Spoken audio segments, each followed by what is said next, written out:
मोदी ये कह रहे हैं कि मुझे खुदा ने, शक्ति ने किसी मकसद के लिए पैदा किया है। मालूम हुआ कि मोदी और बीजेपी आरएसएस को नौजवान के पसीने की और उनकी मेहनत की जरूरत नहीं है।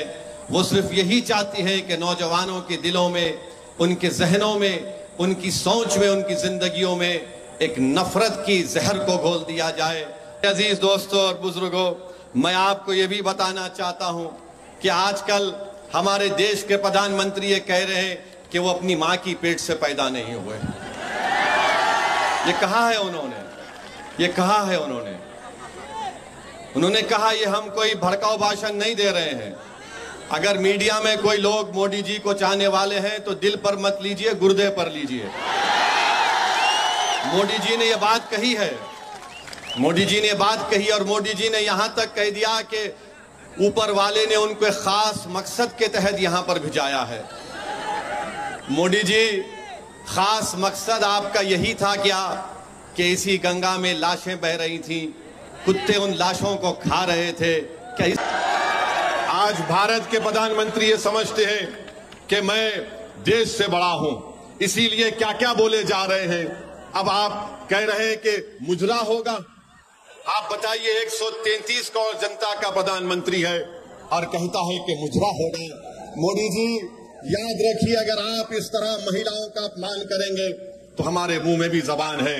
हम आपसे पूछना चाहते हैं, जब चीन डेप्सांग, डेमचाक और पोंगसोंगसू लेक में भारत की 2000 स्क्वायर किलोमीटर को कब्जा करके बैठ गया, तो क्या आप ब्रेक डांस कर रहे थे चीन के साथ? मोदी जी, जब ये गौ रक्षक गरीबों को रोककर मारते थे, पीटते थे, तो क्या आप उनके साथ भांगड़ा नहीं कर रहे थे? जब धर्म संसद किए जाते और गालियां बकी जाती महिलाओं को, नफरत फैलाया जाता, तो मालूम हुआ कि मोदी जी उनके साथ भरतनाट्यम कर रहे थे। तो मोदी जी, आप इस तरह अगर बोलते रहेंगे तो देश देख रहा है। मोदी जी, आखिर आपको हो क्या गया है? हम जानते हैं कि आप 75 साल के करीब हो रहे हैं, मगर आज आप इस तरह की जबान इस्तेमाल कर रहे हैं। आज देश का प्रधानमंत्री आकर मिर्जापुर में कहता है कि आरक्षण छीनकर मुसलमानों को दे दिया जाएगा। देश के प्रधानमंत्री को शायद नहीं मालूम, हम उनको याद दिलाना चाहते हैं कि पूरे देश में, उत्तर प्रदेश में, देश के विभिन्न प्रदेशों में मुसलमानों को आरक्षण मिलता है कि कीमत पड़ेगी। और मोदी कह रहे हैं कि मैं यूनिफॉर्म सिविल कोड को लाऊंगा, यकसा सिविल कोड को लाऊंगा। अगर कल भारत की पार्लियामेंट में यकसा सिविल कोड का कानून आएगा, तो क्या यहां पर जो बीजेपी की ताईदी एमपी साहब आए, क्या वो उस कानून की मुखालिफत करेगी, या फिर हमारा दौलत सिंह पटेल उस कानून को फाड़ के रख देगा? क्या अखिलेश यादव का कोई सांसद उस बिल को फाड़ेगा? वो बोलेंगे अरे यूनिफॉर्म सिविल कोड क्या होता है, यादवों को कुछ असर नहीं पड़ता इससे, और फिर बोलेंगे एम वाई। कब तक चलेगा मेरे दोस्तों, मेरे बुजुर्गों? हम आपसे अपील करने आए हैं कि अपने वोट को अमानत समझिए और अमानत का सही इस्तेमाल करिए। डरने और घबराने की जरूरत नहीं है। इंशाअल्लाह ताला जो लोग जुल्म कर रहे हैं, इनके जुल्म का खात्मा होगा, याद रखिए आप। जो लोग जुल्म कर रहे हैं, इनके जुल्म का खात्मा होगा। जो लोग घरों को बुलडोजर से तोड़ रहे, इंशाअल्लाह उनका घर भी एक दिन वीरान होगा।